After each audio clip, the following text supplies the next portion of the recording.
The Click had a ton of heat, though. Lex Luger, I think, is credited with giving them the name The Click. And if they didn't have enough heat as it was about to get a lot worse, because right around the corner came the curtain call. I've spoken on the curtain call several times in the past. I've always felt like there was a few discrepancies with it. You know, I always hear the story about how pissed off everybody was. And I can definitely see how they would be pissed off, because things were a little bit different in 1996, but not that much different. It wasn't, I think it would have been a lot worse if it was 1976 or 1986 even. By 1996, the cat was pretty much out of the bag. And if you notice, for all the old-timers that were pissed off, kicking and screaming and throwing things backstage, what was the entire crowd of Madison Square Garden doing? They were erupting. They were marking the fuck out. It was probably one of the loudest moments in Madison Square Garden history when all of the fans realized what the hell these guys were doing. So how can you be so pissed off with something that obviously worked? And with as bad as WWE was at the time, they needed that sort of buzz. And they pretty much got it. That one video camera footage that exists of the curtain call, that still image of the four of them hugging,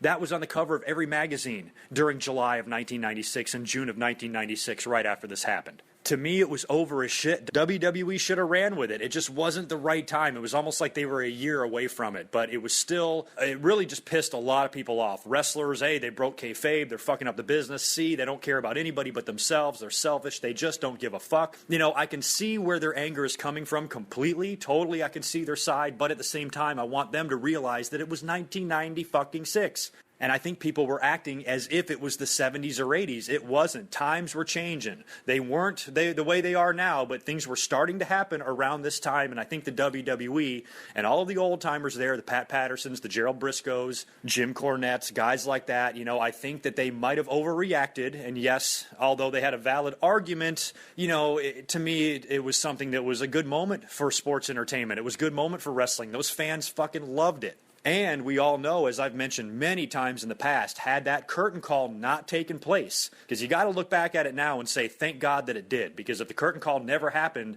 we might not have got Stone Cold. Triple H was going to win the King of the Ring that year, not Austin. Without Austin winning the King of the Ring, you get no Austin 316 promo, you get no Austin 316 t-shirt. Now, I think Austin was over enough that he would have became a star anyway, but maybe not to the level that he did. I think a lot that happened during King of the Ring 1996 and what went on that night with him and Jake the Snake Roberts played a big role with him getting over as much as he did. And without the curtain call and Triple H's punishment, that wouldn't have happened. Now, the discrepancies that I alluded to earlier on is something else that I've discussed in the past. Now, the story goes that a ton of heat was dumped on the Click, but Scott Hall and Kevin Nash weren't going to get any of it because that was their last night. They were heading to WCW. Shawn Michaels could not get any of it because he was the WWE World Champion. WWE really couldn't do anything to Shawn Michaels, so that left Triple H, low man on the totem pole. He had to take all of it. Now, what I've always had a problem with, now I have no doubt that Triple H got punished. Triple H tells the story about how he had to go into Vince McMahon's office, and Vince McMahon, all of the Click members said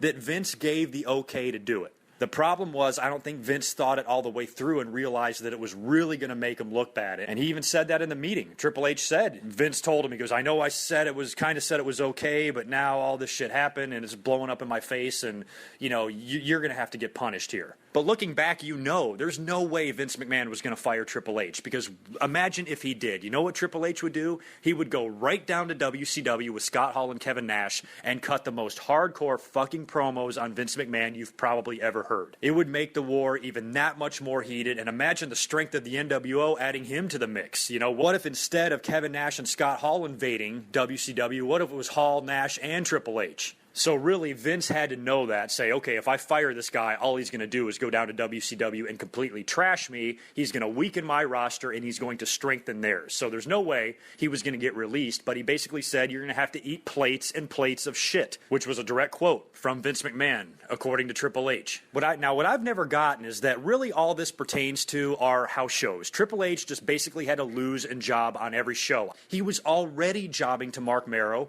before the curtain call even happened. Vince McMahon loved Mark Marrow. I think Vince McMahon loved him from his Johnny B. Bad days in WCW. And he always wanted to get his hands on him. And I always thought of Mark Marrow when he came into the WWE as maybe Vince's replacement for Macho Man Randy Savage. Because if you think after Marrow had been there a while and he won the Intercontinental title, he started wearing the big sparkly robes instead of just the black boots, the black trunks, and the black vest, sound familiar, that he was wearing when he was just plain old wild man Mark Marrow. Then he got a little bit flashier, still kept the Wildman name, but wore the more glittery robes. And then Sable was coming out wearing evening gowns instead of the black leather that she was wearing before. So I thought it was like Vince McMahon's replacement for Macho Man and Elizabeth. And I could always tell with the way Mark Marrow was featured on TV, the way Vince McMahon talked about him in commentary, I could tell that Vince liked Marrow more than he liked Triple H.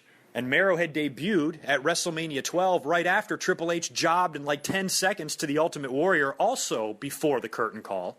And then he gets his ass kicked by Mark Marrow backstage during an interview. So Triple H was just, when it came to the battle between him and Mark Marrow, he was coming out on the losing end of it way before the curtain call.